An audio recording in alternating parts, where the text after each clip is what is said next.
गणेश दत्त जी, हिमकोफेड के चेयरमैन भाई रतनपाल सिंह जी,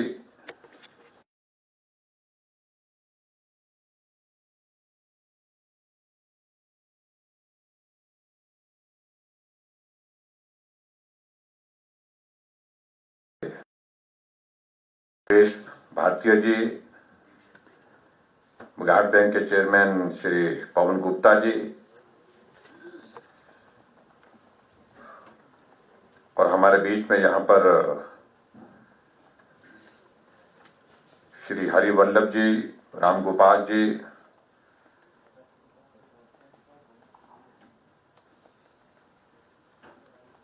सचिव विभाग के अक्षय सूद जी, रजिस्ट्रार श्री राजेश शर्मा जी और जिन्होंने हमें अपने सुझाव के रूप में मांग पत्र भी साथ में दिया, श्री सरबजीत सिंह ठाकुर जी और उपस्थित सभी अधिकारीगण, पत्रकार मित्रों और उपस्थित भाई और बहनों, मुझे इस बात की प्रसन्नता है कि आज सहकारी सप्ताह समारोह के रूप में हम शिमला में राज्य स्तरीय कार्यक्रम आयोजित कर रहे हैं और अलग तरह की परिस्थितियों में कर रहे हैं। अगर ये हालात नहीं होते कोविड के कारण तो शायद इस कार्यक्रम का स्वरूप कुछ अलग होता और इसको आप जिस प्रकार से हर जगह हर जिले में मनाते हैं वह स्वरूप सामने आता।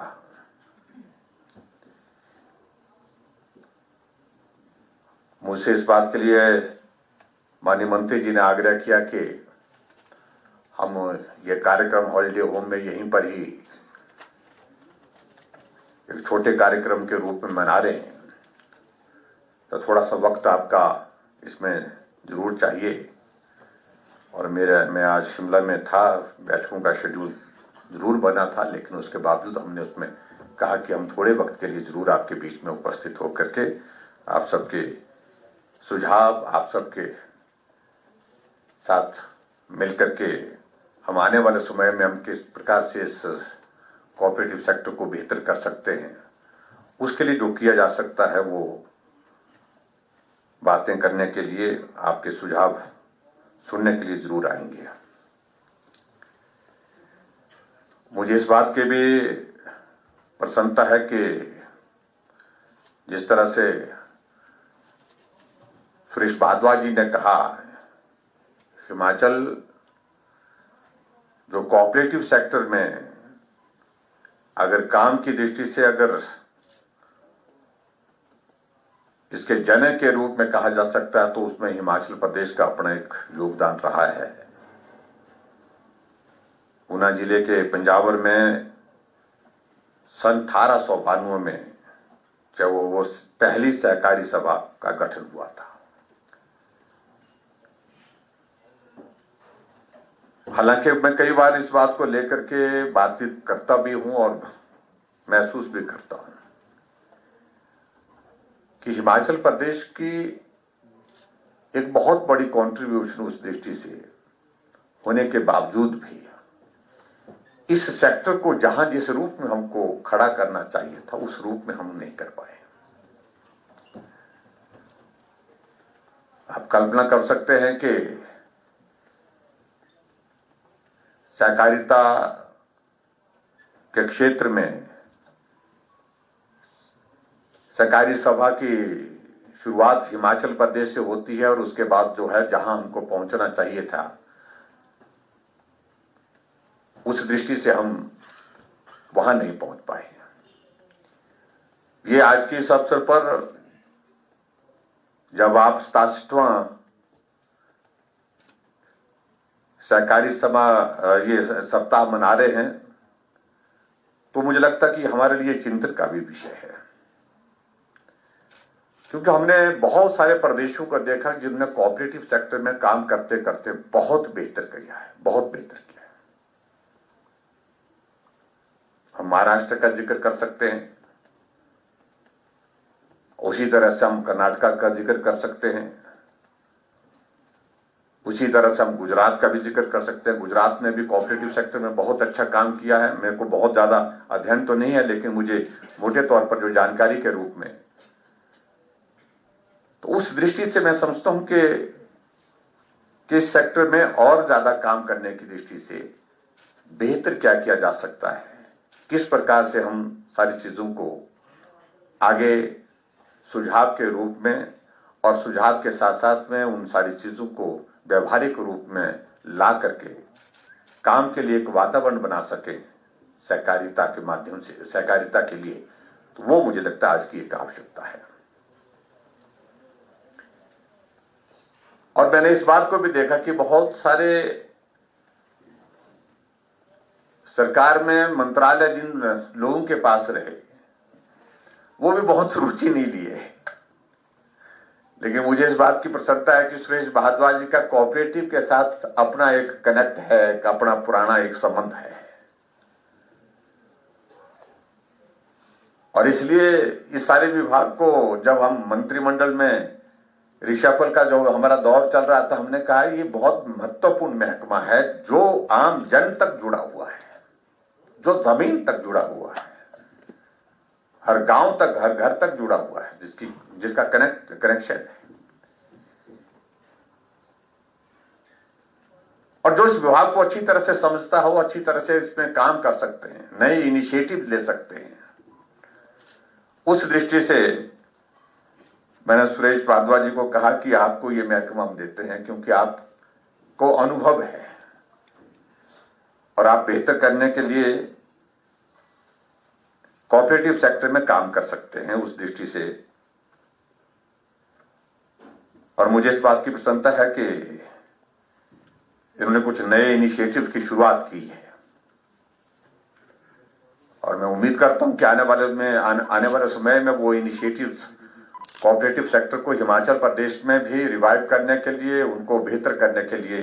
कारगर होंगे।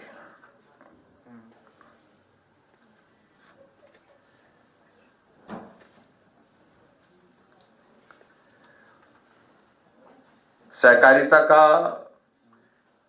ये क्षेत्र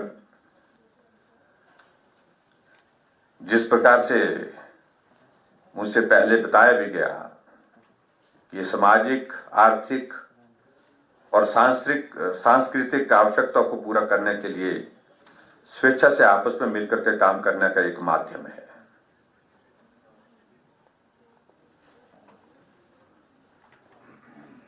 और लोकतांत्रिक व्यवस्था के अनुसार के माध्यम से हम इस सहकारिता के इस कार्य को चलाते हैं, संचालित करते हैं। और मुझे इस बात की भी प्रसन्नता है कि वर्तमान में प्रदेश में विभिन्न प्रकार की, अगर हम सोसाइटीज की अगर हम बात करें, सहकारी सभाओं की अगर हम बात करें, तो 4,843 हैं, और जिनमें लगभग 17,35,000 सदस्यों का जो है मूल्य 399 करोड़ रुपए का जो है भागधन है, और मौलिक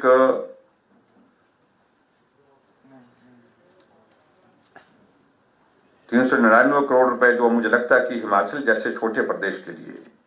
एक बहुत बड़ा एक बड़ा उस दृष्टि से एक अमाउंट है जिसपे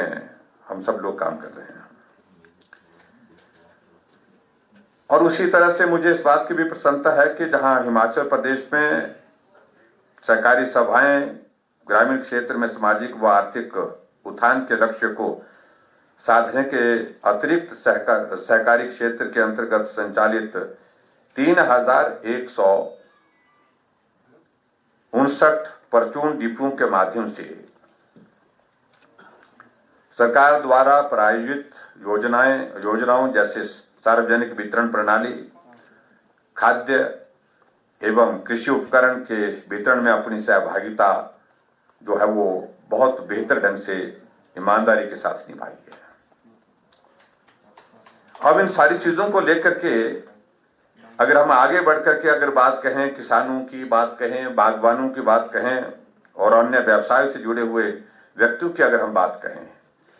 सहकारी बैंक अपनी जो हमारे उनकी आवश्यकताओं को पूरा करते हुए सहकारी बैंक जो है अपनी 547 शाखाओं के माध्यम से 2132 प्राथमिक कृषि सेवा सहकारी सभाएं द्वारा मुबलिक 19,918.08 करोड़ रुपए के कृषि व गैर कृषि ऋण वितरित किए हुए हैं। बहुत बड़ा ये अमाउंट जिसको आप कह सकते हैं। और इसी प्रकार से मैं इस बात को भी मैं कह सकता हूं कि जिन बातों का यहां पर जिक्र हो रहा था कि हम अच्छा काम करें, मिल करके काम करें और सहकारिता के इस क्षेत्र को और मजबूत करने में अपनी भूमिका निभाएं। और ऐसी परिस्थिति में कुछ जगह जो अनियमितता का जो दौर आते हैं, वो शिकायतें आती हैं, उन सारी चीजों को लेकर के हमको गंभीरता से इनको कैसे हम सहकारिता के इससे बाहर कर सकें, इससे इनको जो है उनको आने वाले समय में किस प्रकार से ये सारी चीजें सहकारिता के क्षेत्र में ना हो, वो मुझे लगता है कि बहुत आवश्यक है। और जिस प्रकार से एक बात ये भी कही गई कि जो रिकवरी का जो हमारा जो है वो जो खास तौर से जो प्रोसीजर है, जो प्रोसेस है, उसमें बहुत अभी तक भी काम करने की आवश्यकता है, उसको बेहतर करने की जरूरत है। अभी तक दोषपूर्ण अनुभव उसको हम महसूस करते हैं। अगर उसको रिकवरी के प्रोसेस को हम बेहतर करें तो जो हमारी जो सोसाइटीज है उनको और ज्यादा स्ट्रेंथन, उनको और ज्यादा मजबूती हम दे सकते हैं। एक और सुझाव के रूप में जो बात कही गई है, और मुझे लगता है कि हम इस पर जरूर विचार करेंगे, जिस पर जहां पर अभी बात करते करते जिसका जिक्र यहां पर हुआ, सरबजीत सिंह ने जो जिक्र किया कि जो पंचायत के चुनाव जो हैं, उन लोगों को चुनाव लड़ने से वंचित करना चाहिए जिनके खिलाफ जो है रिकवरी एस्टेब्लिश्ड है, कि भाई रिकवरी के तहत उनको पैसा देना है और उसके बावजूद भी वो चुनाव लड़े। तो ये मुझे लगता है कि एक अच्छा एक सुझाव है और इस सुझाव को आगे बढ़ाने की आवश्यकता है। और मुझे नहीं लगता, मुझे मालूम नहीं कि व्यवहारिक रूप से किस प्रकार से हम कर सकते हैं, लेकिन हम जरूर इस सारे विषय को लेकर के चर्चा करेंगे। और मैं विभाग के मंत्री से भी कहूंगा और मैं भारद्वाज जी से भी कहूंगा कि आपस में बैठ करके पंचायत के चुनाव का नोटिफिकेशन होने से पहले अगर हम इस पर कुछ विचार कर सकते हैं, कुछ सोच सकते हैं, तो निश्चित रूप से इस पर सोचने की आवश्यकता है। अगर कोई डिफॉल्टर है और डिफॉल्टर होने के बाद उसके खिलाफ रिकवरी है, रिकवरी एस्टेब्लिश्ड है कि इतने अमाउंट की है, और उसके बावजूद वो सालों सालों तक जो है वो उस रिकवरी को जो है उसको देता नहीं, उस पैसे को नहीं देता है, तो ये मुझे लगता है कि एक माध्यम हो सकता है। और जिसमें सही समय पर आप लोगों ने इस बात को याद कराया है, क्योंकि पंचायत के चुनाव बहुत जल्दी होने वाले भी हैं। अगर इसमें किया जा सकता है कुछ, तो निश्चित रूप से उस पर बात जरूर करेंगे।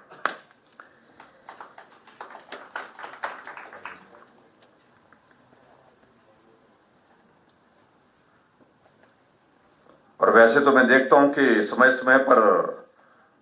कहीं ना कहीं किसी न किसी तरह से जो कार्रवाई होती रहती है। जो गलत करते हैं, जो डिफॉल्टर हैं, जो गलत मतलब जो गमन करते हैं, उनके खिलाफ कार्रवाई हुई भी हैं। लेकिन फिर भी उसके बावजूद जो है सारी चीज को, इस व्यवस्था को और ज्यादा मजबूत करने की आवश्यकता है, पुख्ता करने की आवश्यकता है, ताकि आने वाले समय में ये सारी चीजें बेहतर की जा सके। यह सुझाव के माध्यम से कुछ बातों का जिक्र हुआ है, वो सुझाव हम निश्चित रूप से विचार करेंगे कि उसमें हम बेहतर क्या कर सकते हैं। हमारी मंत्री जी के ध्यान में उन सारी चीजों को लेकर के आपने कहा है कि कुछ विषय जो है वो जो हमारे केंद्रीय मंत्री जो है नरेंद्र तोमर जी के साथ अगर उन सारे मामलों को हम उठाएं तो कुछ और बेहतर करने की उसमें गुंजाइश निकल सकती है, उस पर भी विचार करेंगे। और उसके साथ साथ में जो सोसाइटीज जो हमारे जो निम्न स्तर पर जो हमारे जो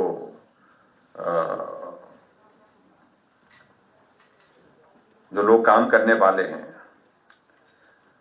जो प्रॉफिट की जो शेयरिंग का जो जिक्र यहां पर आया था,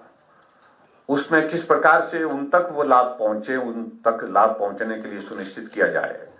ये भी मुझे लगता है कि एक विचार है जिस पर विचार करके जो है हम आगे बढ़ करके किस प्रकार से काम कर सकते हैं, वो भी करने की जरूरत है। आज का इस कार्यक्रम में जो उन्होंने कहा कि थीम का जिक्र किया और उसमें कोरोना के संकट में सहकारिता की एक भूमिका अपनी है, निश्चित रूप से है। सहकारिता एक जो है वो स्वरोजगार का भी एक बहुत बड़ा एक माध्यम है। रोजगार, स्वरोजगार, ये दोनों चीजें खासतौर से आज की तारीख में बहुत आवश्यक है जब कोविड का इस प्रकार का संकट चल रहा हो। और मुझे इस बात की प्रसन्नता है कि जहां हिमाचल प्रदेश की अगर बात इस कोविड के दौरान की अगर हम कहें, हमने कोशिश की है हिमाचल प्रदेश में सरकार के माध्यम से इस कोविड के संकट को ठीक तरह से मैनेज कर सके। काफी हद तक किया भी, लेकिन उसके बावजूद भी ये संकट अभी तक कायम है। अभी तक भी परिस्थितियां इस प्रकार की हैं, इन परिस्थितियों में हम देख रहे हैं कि लगातार मामलों में बढ़ोतरी हो रही है, और जो कि होनी नहीं चाहिए। और उसमें एक बात को हमको स्वीकार करना होगा कि जितना भी इस तरह के जो कार्य होते हैं वो सरकार के नियमों के ही माध्यम से लागू नहीं हो सकते हैं। उसमें लोगों का कोऑपरेशन, फिर वो कोऑपरेशन, सहभागिता और सहयोग की भावना, ये उसके बिना नहीं संभव हो सकता है। हम कितने सख्त नियम बना लें, सख्त कानून कर लें हम, लेकिन उसके बावजूद जब तक जनता उसका पालन नहीं करेगी तब तक के लिए समस्या का समाधान नहीं है। और वर्तमान परिस्थिति में यही हमको देखने को मिला है। शुरू का दौर आया तो थोड़ा दहशत का माहौल भी था, डर का माहौल भी था। एक दो मामले आए तो भी पूरे प्रदेश भर में एक तनाव का, एक डर का माहौल था। सब अपने घर से बाहर, बच्चों को बाहर नहीं भेज रहे थे, बुजुर्गों को बाहर नहीं भेज रहे थे। लेकिन आज सैकड़ों की संख्या में मामले आते हैं तो भी लोग बाजार निकल रहे हैं, घूम रहे हैं, शादियां कर रहे हैं, धाम कर रहे हैं, सैकड़ों की संख्या में, हजारों की संख्या में उसमें पार्टिसिपेशन दे रहे हैं। और स्वाभाविक रूप से जब वायरस समाप्त नहीं हुआ तो ऐसी परिस्थिति में आप मान करके चलिए कि जब हमारा अप्रोच जो है वो कैजुअल हो जाएगा, जो नियम है, जो व्यवस्थाएं हमने बनाई है इस संकट से बचने के लिए, तो वो निश्चित रूप से बहुत अच्छा परिणाम नहीं दे पाएंगी। ये परिस्थिति हमारे सामने आई है। और जब से अनलॉक का ये फेज चल रहा तो उसके बाद मामलों में बढ़ोतरी लगातार होने की वजह यही है कि हमने कैजुअल अप्रोच शुरू की है। इसलिए इसमें भी लोगों की सहभागिता, लोगों का कोऑपरेशन बहुत आवश्यक है। जब तक लोगों का कोऑपरेशन नहीं हो पाएगा तब तक के लिए इन सारी चीजों में सुधार होने की संभावना जो है वो बहुत कम होती है। तो उस दृष्टि से हिमाचल प्रदेश में हमने कोशिश की है, फिर से हम लोगों के बीच में अभियान के रूप में अपनी बात को कहने के लिए कोशिश कर रहे हैं कि भाई अभी इस दौर को समझिए, और उम्मीद करता हूं कि आने वाले समय में धीरे धीरे लोग समझेंगे भी। समझते सब है, लेकिन उसके बावजूद भी हम गंभीरता से उसको नहीं लेते हैं, वो हमारे लिए चिंता का विषय बनता है। और उस दृष्टि से पूरा का पूरा ये दौर जो 8-9 महीने का है, वैसे तो इस वायरस को चाइना की अगर हम जिक्र करें, चाइना से जहां से शुरू हुआ तो 1 साल का कार्यकाल पूरा हो गया। आप कल्पना करिए टेक्नोलॉजी में दुनिया कहां से कहां पहुंच गई, लेकिन उसके बावजूद भी इस वायरस का अभी तक जो है स्थायी समाधान नहीं निकल पाया, ना वैक्सीन निकल पाई स्थायी रूप से, ना दवाई निकल पाई है। और ये सचमुच में हमारे लिए सबके लिए चिंता का विषय है। और ऐसी परिस्थिति में जो हमारे बीच में जिन बातों का हम जिक्र करते हैं, इस संकट से बचने का कोई माध्यम है तो माध्यम यही है कि हम सावधानी के साथ काम करें और सावधानियां बरत करके काम करें, यही एक माध्यम है। और इसीलिए आज के इस कार्यक्रम में मैं आप सबके माध्यम से भी चाहूंगा कि इस संदेश को नीचे तक पहुंचाने के लिए प्रयत्न करें, प्रयास करें कि अभी तक इस कोरोना के संकट में जिस तरह के सहयोग की आवश्यकता समाज से है, जिस तरह की कोऑपरेशन की आवश्यकता समाज से है, वो हमको पूरी करनी है। उसमें हम जितना जिस रूप में अपनी मदद कर सकते हैं, सहयोग कर सकते हैं, उसको हम पूरा करें। जहां तक आप लोगों ने कहा कि कुछ कर्मचारियों की कमी है, और ये आप उस वक्त कह रहे हैं जब संकट इस प्रकार का है। हम इस बात से सहमत हैं कि बहुत सारी परेशानियां आप लोगों को कामकाज की दृष्टि से आती हैं, क्योंकि हमारा स्टाफिंग जिस प्रकार से सारी व्यवस्थाओं को लेकर के होनी चाहिए, उनको पूरा करने में कई जगह कठिनाइयां हैं। लेकिन फिर भी जो जेन्युइन होगा, जो जरूरी होगा, उसमें निश्चित रूप से जो किया जा सकता है उसके लिए हम प्रयत्न करेंगे। जो पोस्टों से संबंधित आपने जिक्र किए हैं यहाँ पर, उनका सृजन किस प्रकार से हो सके, उनको किस प्रकार से हम आगे आने वाले समय में हम पूरा कर सकते हैं, भर सकते हैं, उस दृष्टि से हम प्रयत्न करेंगे। मैं आपके बीच में बहुत लंबी बात नहीं कहना चाहता हूं, और जो आप लोगों ने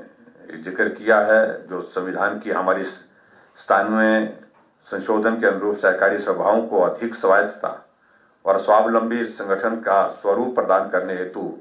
जो आप लोगों ने आग्रह किया है, और उस पर निश्चित रूप से जो हमारे स्तर पर जो चीजें करने की होंगी,